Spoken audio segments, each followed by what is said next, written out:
Hello and welcome to the official podcast of Palate Exposure, featuring Ilona Thompson, a podcast for those seeking the ultimate in wine, food, and travel. Each week she interviews winemakers, chefs, celebrities, and a variety of guests that shape the way we enjoy life.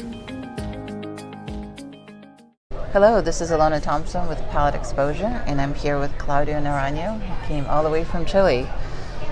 He's a general manager at the Viña Los Vascos, and he's also the acting president of Vinas de Colchagua, which is a group of 14 wineries. It's like a consortium that is representing some of the producers in the valley, right? Great. It's great to have you. Thank you. I would love to hear more about your background and what you personally did and how you became a prominent figure in Chilean wine culture.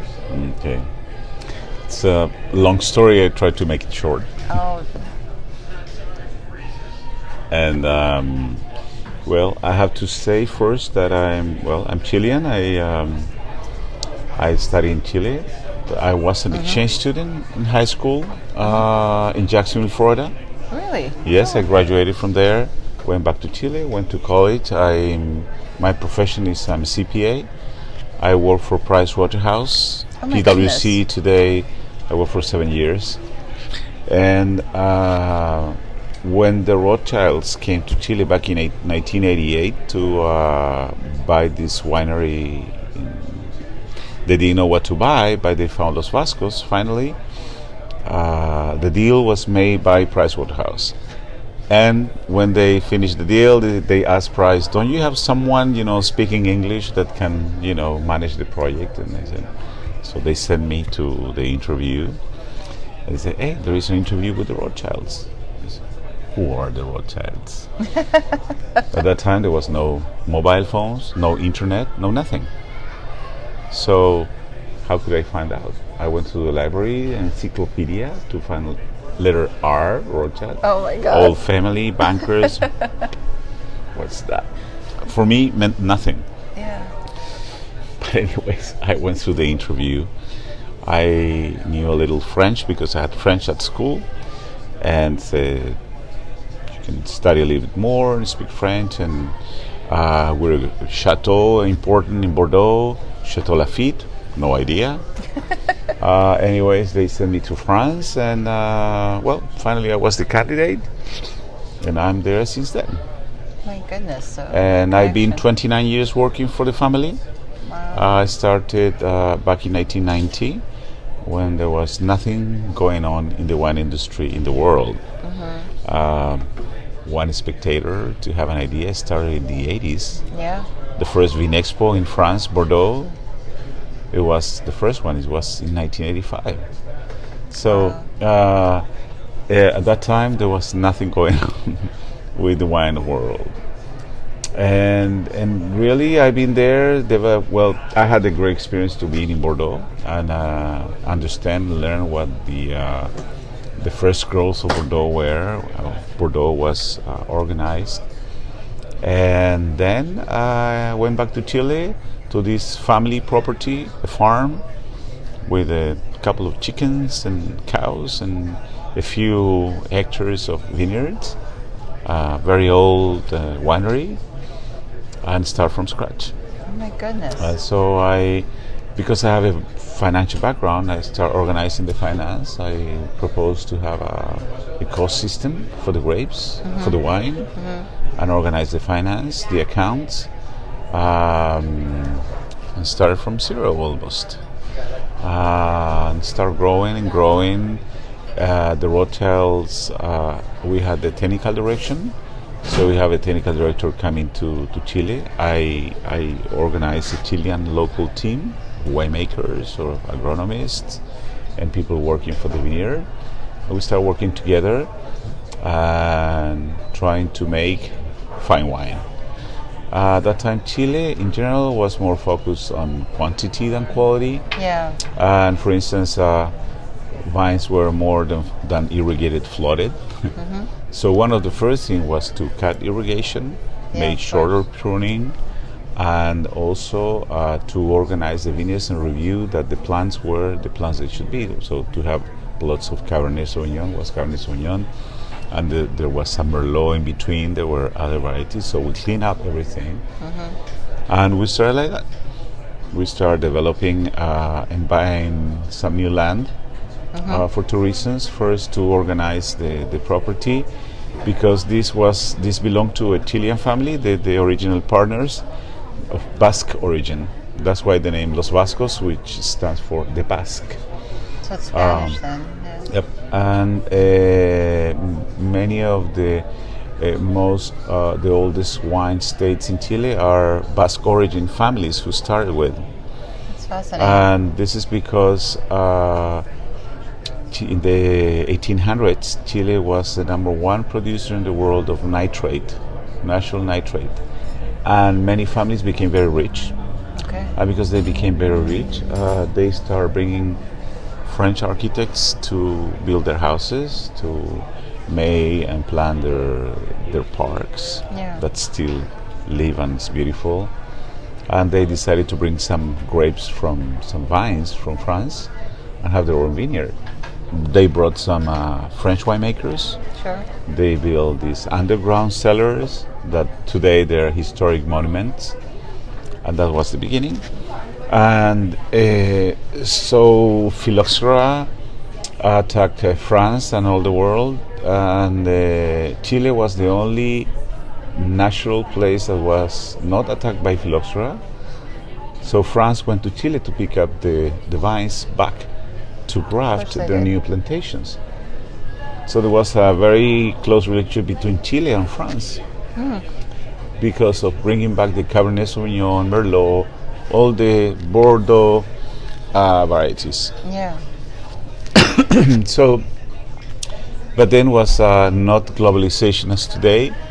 When I started working, I mean, people didn't know too much about wines, and it's not like today that people travel. You have categories. You have something that 30 years ago was not so evident. Yes.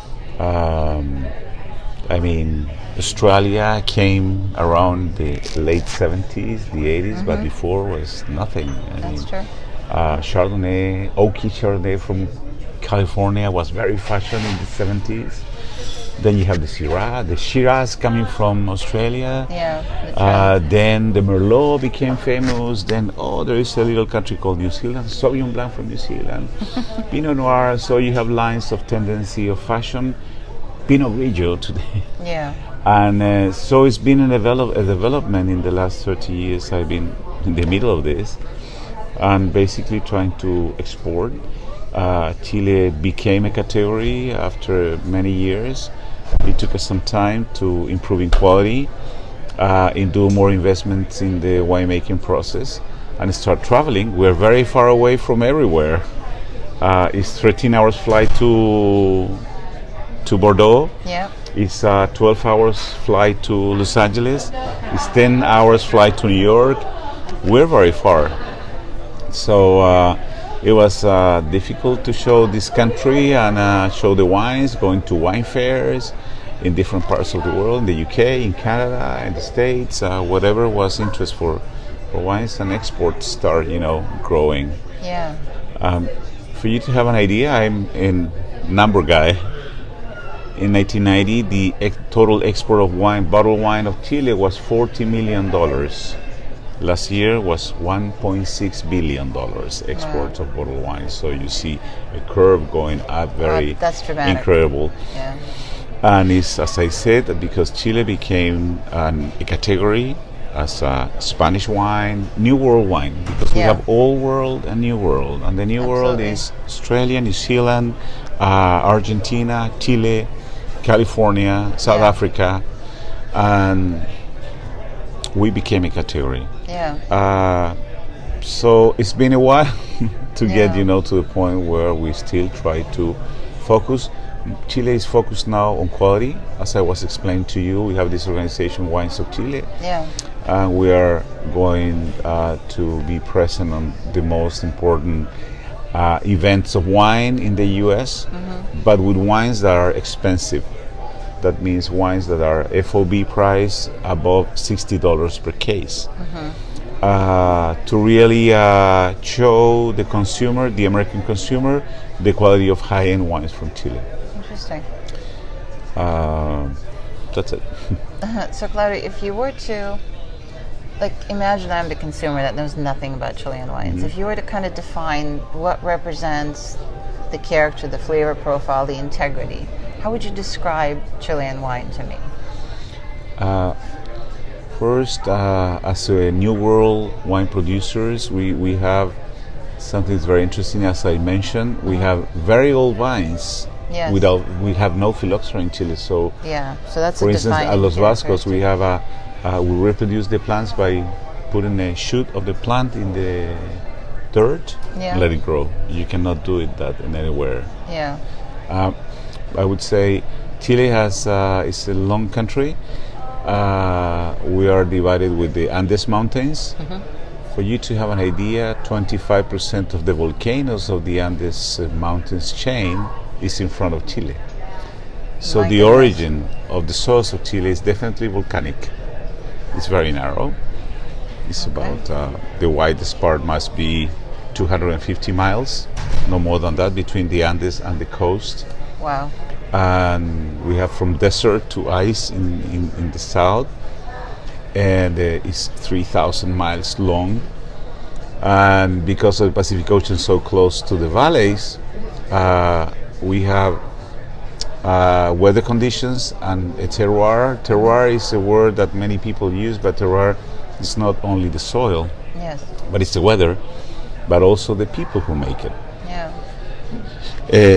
So to make it very simple, what Chilean wines is high quality wines from a very privileged part of the world with good weather and different soils. That is the old world. Europe is calcaric origin. It's full of stone, limestone. Roots can go very deep.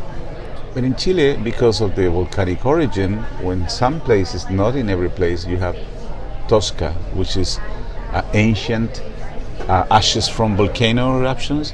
So you dig 1 meter down and you find rock.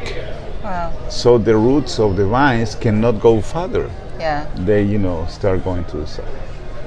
That's why we need irrigation.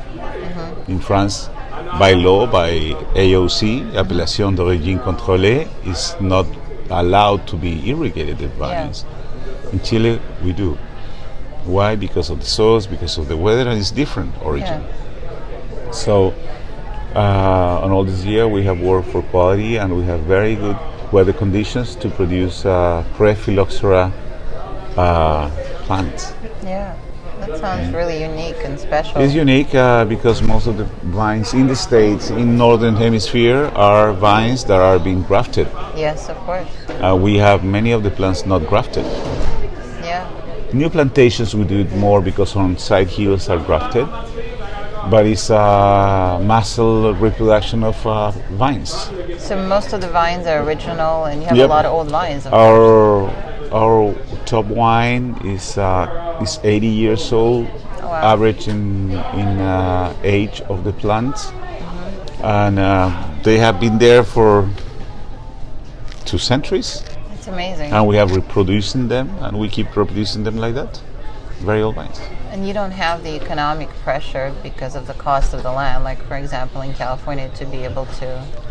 There are many factors. First, Chile, now not that much, but it's an expensive land. If you compare to Bordeaux, Champagne, Napa, you have an expensive labor, and you have fairly good weather conditions.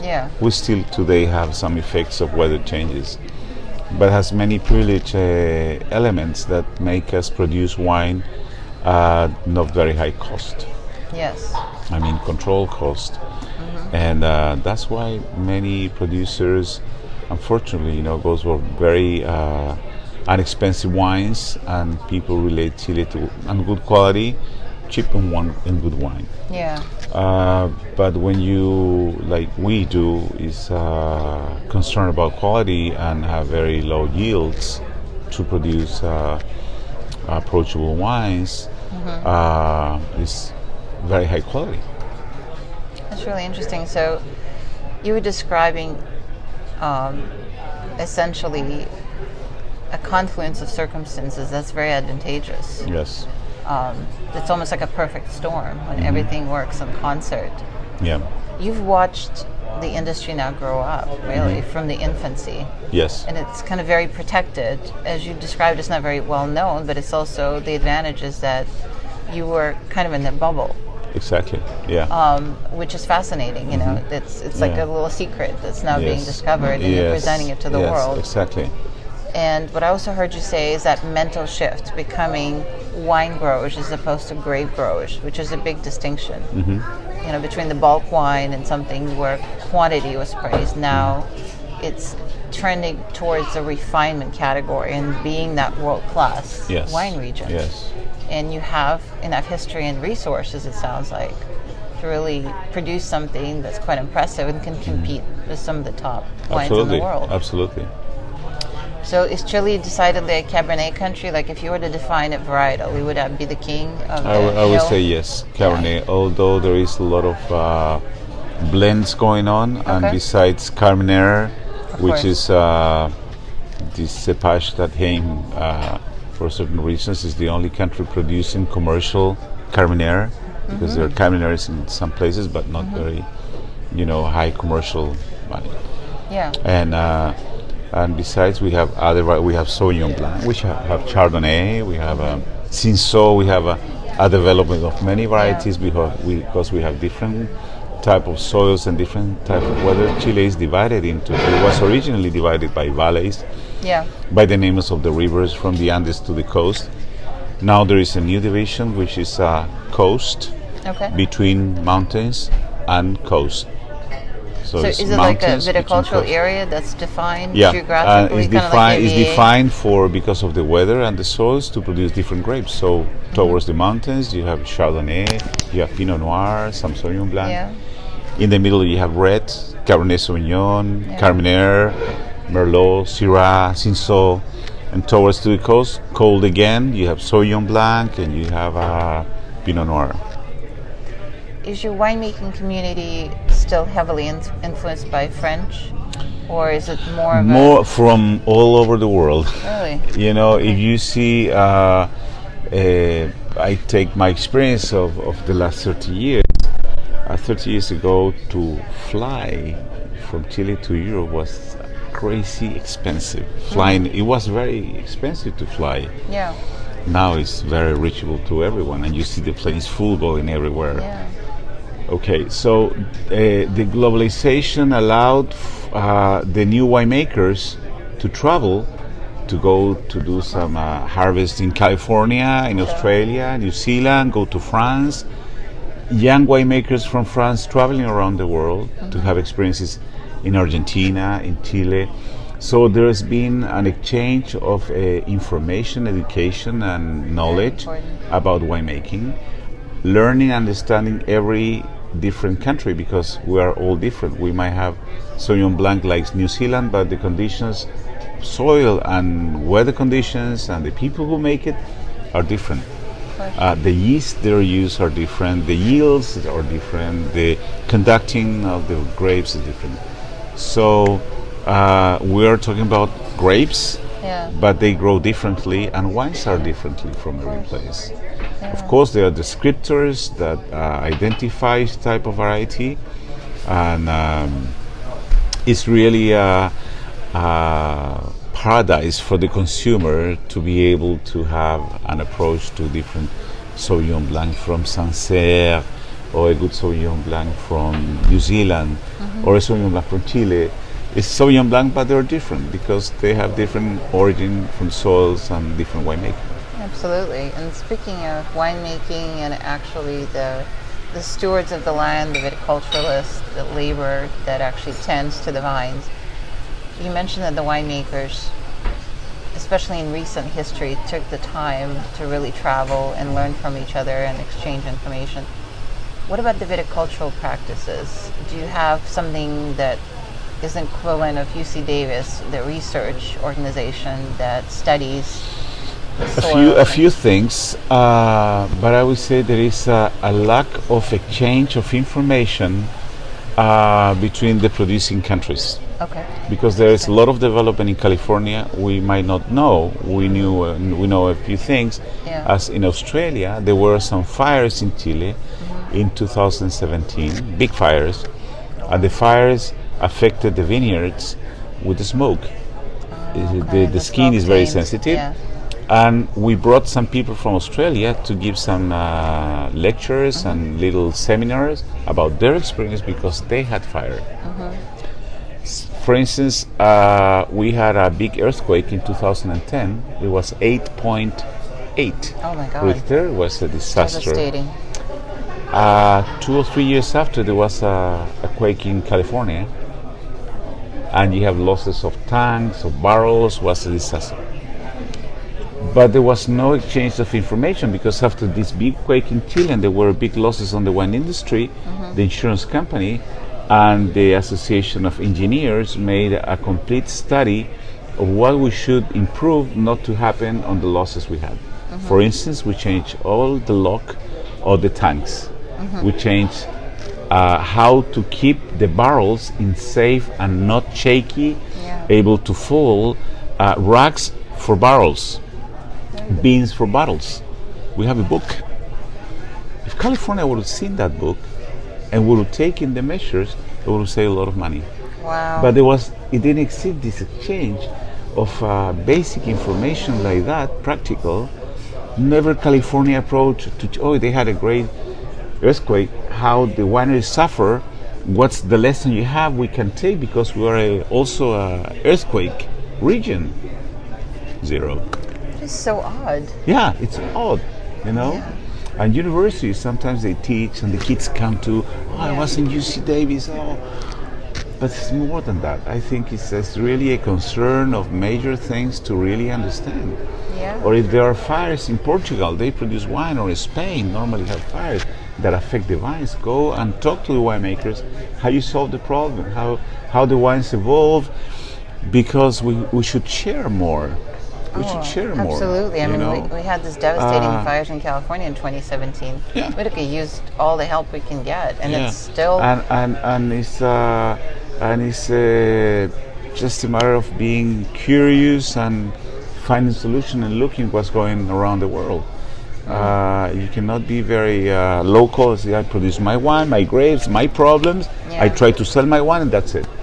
This should be very globalized especially for the problems. When things are going right, everything is okay. Yeah. But when there are problems like an earthquake, fires, or frost, or whatever, I mean, how you exchange information with the producers, or how at least universities can, these searchers and investigation instances can go and reach, hey, we'll invite these guys, give us a little seminar. What's your experience? What do you think? What did you do? Etc. To help each other. I mean, we might be competitors, but experiences in unknown things is important. I really believe in this expression, the tide lifts all boats. If you share information, if you really find ways to communicate effectively with each other, it helps everybody in the end. Absolutely, yeah. I'm so hopeful that you'll become this catalyst when perhaps there is some sort of a worldwide symposia that would attract bright minds and research, and really collaborative process would occur, and it will help, because those things are not going to stop. Exactly. Agriculture, is facing many challenges, just like the world does. Los Vascos is part of the Rothschild group, the Rothschild family from Château Lafite. Yep. The group has 4 chateaux in France. Yeah. We have a property in the south of France, in Narbonne, Corvier, Appellation Corvier, and then we have Chile, Los Vascos. We have a property in Argentina. We have a joint venture with Catena, a small producer, and now we have a property in China. Oh, wow. So that allows us to be very interested about what's going on in different parts of the world. We know we are very close to knowing every year what's happening for the harvest time in France, what happens in Argentina, what's happening in Chile, what's happening in China. Yeah. So we are linked to this.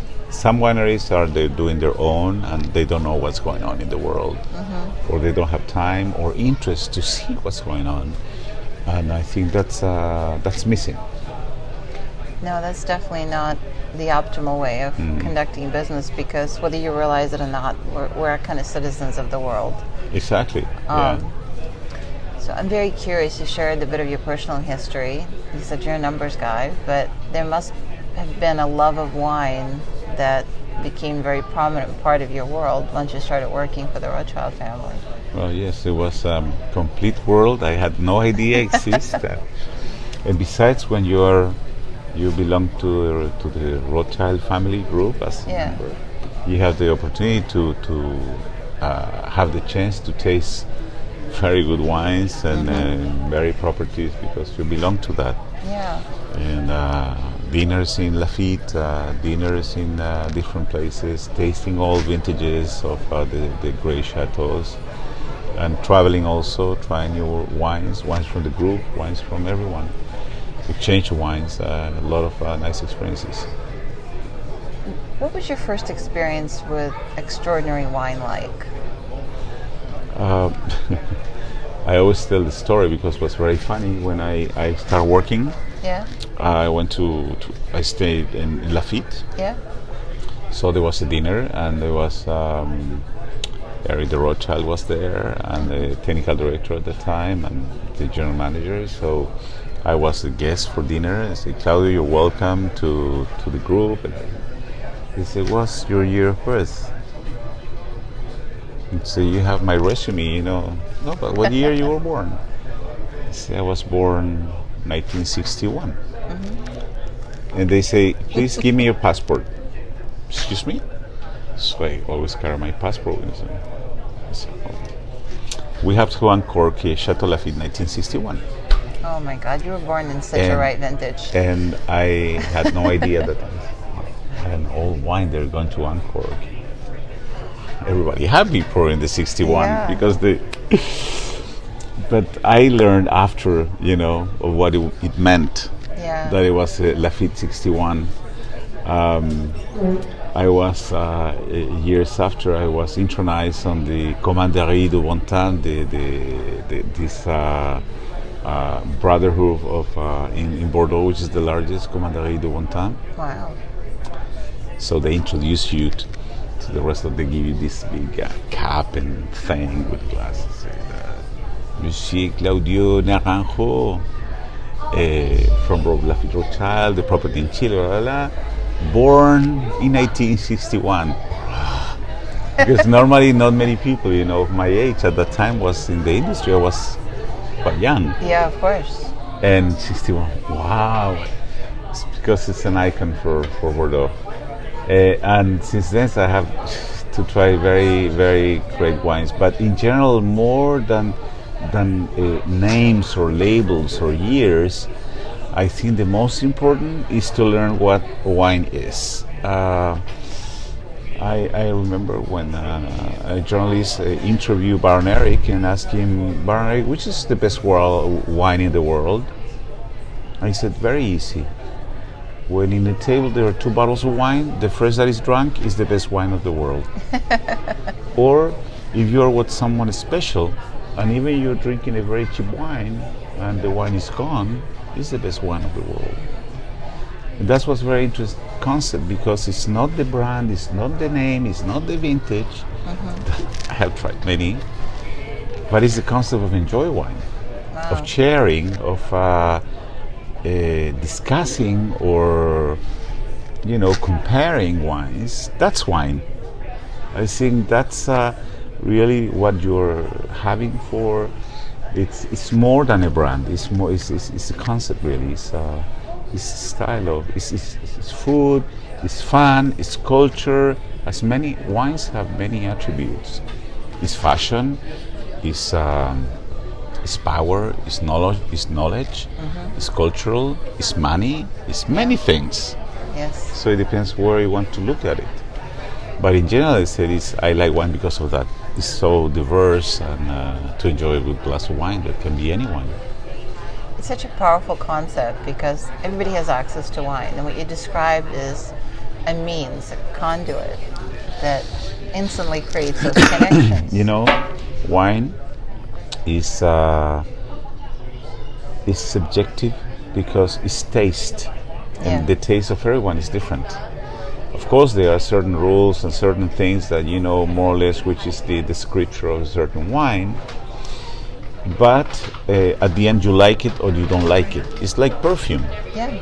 It can be acid, it can be floral, it can be sweet, but it's the taste of everyone is different taste. Wine is the same thing.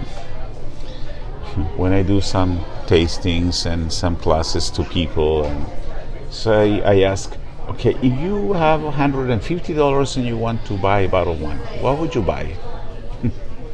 French, Italian, Californian. Why?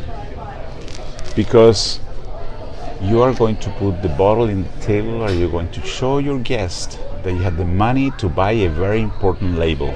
Yeah. Right? Yeah. But what about if there is a wine from Chile or from Argentina, whatever, that you love? Yeah. You don't put the bottle in the table. You put it in the counter. And you pour the wine. And everybody was like, wow, what a nice wine. What is it? I don't know, you tell me. Oh, but come on, how much you pay for it? You tell me. And you don't say nothing until the dinner is over.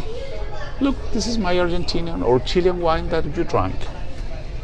Because the image of a label, again. Yes, the prejudices you. Absolutely. When I see these magazines of wine and you see these very rich guys with these big double magnums of Petrus 1945 cost millions of dollars. I would love to have that, but it would be empty. Because I wouldn't drink it, not to show it. Yes. You know what I'm saying? So I prefer to have a cellar full of empty bottles of wood wines to show I drank that wine. Because you enjoy wine. It's not to show. So how big is your cellar? It's not that big, but I have many. The thing is that the problem is that it goes out very quickly. It sounds like you're good at depletion, so you have to keep replenishing it. And we exchange. I have many French friends, so bring some wood wines. I have mine, and we exchange, and we more enjoy the wines, not to keep it forever. I have a few things kept for when my daughters get married. Of course. One of these days. Yes. Nice wines, but in general, more than I have wines I like and wines that I like to share with everybody that might not be the like of everyone. Yeah. But that's what I do. Has there been any recent discoveries that you just were really impressed by from anywhere? Yes, I was in Germany, and I was very impressed with the Riesling. Okay. Very old. It was beautiful. I'm not much of Riesling, but this Riesling was. It was Riesling 1996. Wow. That's quite an old, lousy Riesling. It was beautiful. I love it. Great. I love it. Actually, I bought a couple of bottles and brought home, and it's amazing, you know. So that was my last discovery last year. But I drink everything, you know, wines from Greece, wines from everywhere. I can drink just to taste. Sounds like the way it should be. Diversity and trying new things all the time. Yes. As well, when I do some tastings, so people say, I don't want you to buy my wine. I mean, you can buy or not, but my mission as the producer is try and test wines, and finally you probably will come to mind because we make good wines, but try other things to see how to compare. And I also tell people, use your friends. You have a dinner, okay, we're going to try Malbec, Carmenere, whatever. Yeah. This year, everyone brings a bottle and let's wrap it with foil paper and let's do a blind tasting. Very, very. And they see how much you pay for it, just to self-educate. Yes. And understand. So important. Because try bringing a bottle one at a time, but you can learn and you can get more knowledgeable about wines by doing that. But use your friends. they spend the money for you. You guys need to be listening to that advice because that's quite sage. It's in my nice to book. play, you know. It's nice to play. It's nice to play, and you know, it's the younger people in the States. I know there is a category that is growing. Is more expensive wines. Why? Because when you go to the house, these kids go with a bottle of wine. What they do, the phone, Yep. see how much they pay for the bottle. Yeah. And it's not nice to go with an $8 bottle. So you go for it. 18 or 20 something, Yeah. you know, and it's really demanding because it's a sign of equality, not a cheap wine or, you know, a sale, 2 by 1 or whatever. We live in the information age, you know. We have to be transparent or... Exactly. So you're president of this organization that includes 14 members, I understand. Actually, we're 21 now. 21. When I started, it was 14. Now it's 21. Wow. So is it every producer in the valley or just Most some of that them, choose? most Okay. of them, but are the biggest, most important, but also the smallest Oh, that's great. and middle, because we wanted to be inclusive, but is to show that we are open to association to anyone who wants to stay. We have to pay for, you know, a monthly So it's like fee. a membership-based Yes, organization. but everybody pays according to their size. Oh, according that's to really good. it's not that everybody pays. So a bigger winery will pay more, and a smaller will pay less. But we don't mind. We bring journalists from the States. We pay the ticket. We bring him, make them, and everybody has the chance to show their wine and show their story. And we work as a Little Wines of Chile because it's so big and so many wineries. We do it to promote, of course, our wines are at the end, but to promote the destination that is Colchagua, that is mountains, that is ocean, that there are little hotels, nice restaurants, handcraft things you can visit. But by nature, of course, you will go to visit vineyards. We're all different. Yeah. We have La Postol, we have Montes, we have View, we have Silva, we have Los Vascos, we have many big, small, and everybody has something different to show. But if someone comes, a journalist comes or whoever comes, if they are in Los Vascos, for instance, I have the wines of all the other wineries so they can try it. Oh, that's great. So it's a sign to be important, I think, is to be humble. It's not that I'm going to sell more because I only show my wine. It's a very selfish attitude. And the visits that they see that in a winery have the position to show all the wines is a nice lesson of being humble. Wow. And people will remember the place. I love this place because they share, they are good friends, we're neighbors, we're at the end competitors on the shelves, on the supermarket, on the restaurant. But it's our place, our home, and it's Chile. That's the message we want to send, is to be humble enough to show in our table all the wines of the rest of the wineries. They couldn't come, or where they cannot go and visit. That is such a fantastic approach, and you're really kind of unifying people under the brand of Chile Yeah. and the region that you're representing. You know, actually, this year is the annual summit for enoturism from the organization of World Tourism. I don't know what's the thing, but it's going to be Chile, where it's going to be. Congratulations. That's And awesome. when they say it's going to be Chile, say, okay, which valley will be host this? So, Maipo Valley, Casablanca Valley, Curicó Valley, Maule Valley, all these valleys apply. We applied for, you know, we show this, we have that, and we won. So, Colchagua is hosting this summit, and it's very interesting because we propose, and I think one of the reasons, amongst others, is that we propose to have in the little town of Santa Cruz, in Colchagua, central of Colchagua, we have a hotel, we have everything, and we have a plaza. And we're going to have the Plaza of the Wines of Chile. So we have a stand with every single valley from Chile. That is the first time it's being done. So we're going to have you go there and you have Biobío, Limarí, Cachapoal, Maipo, Aconcagua. Every valley will be there, present, and they have all their wines, and all these people coming will be able to taste the wines. And besides, Chile is the country for COP25, which is the environmental summit. Of course. That will be at the same time the last weekend, so they will come to the Plaza of Wines of Chile. So it's going to be very interesting. That is such It's an first week of exciting- December. Yeah. Such an exciting time for you. So we try to do this. We try to. We went as Colchagua. We went to Provine in Germany. Uh-huh. So we Pro Chile, which is a governmental office that pays and helps Wines of Chile, did not help us. So we got our own money and pay the ticket, and we pay the stand in Provine. So you have all these wineries from Chile, and we have the stand Colchagua. And we have all the 21 wines of all the wineries were present in Provine. And many people came and said, wow, this is great. I mean, you're giving the chance to small producers. They will never have the chance to pay a ticket or a stand to go to Germany. But we have someone representing and showing and explaining who are the distributors in Provine. So it was very nice. That's why when I started, they asked me to come and participate because I'm actually the oldest manager in Chile in the same position.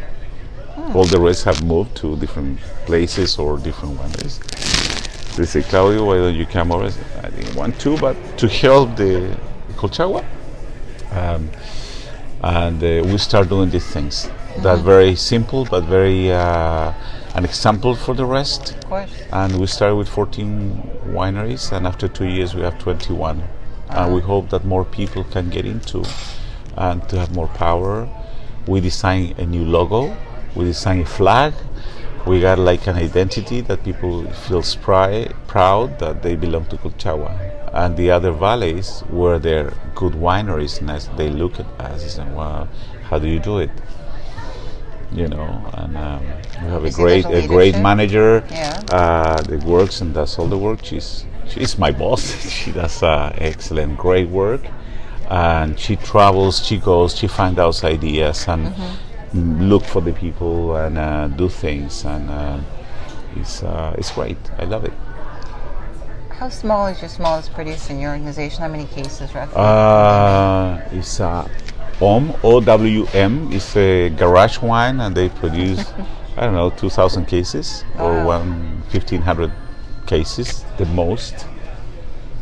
That's very little. Really, that's amazing that you're able to give them a voice. Yeah, and we invite them, and they're always talking in the meetings, and they can listen what we're saying. And it's not that we are bigger wineries or more important wineries or whatever.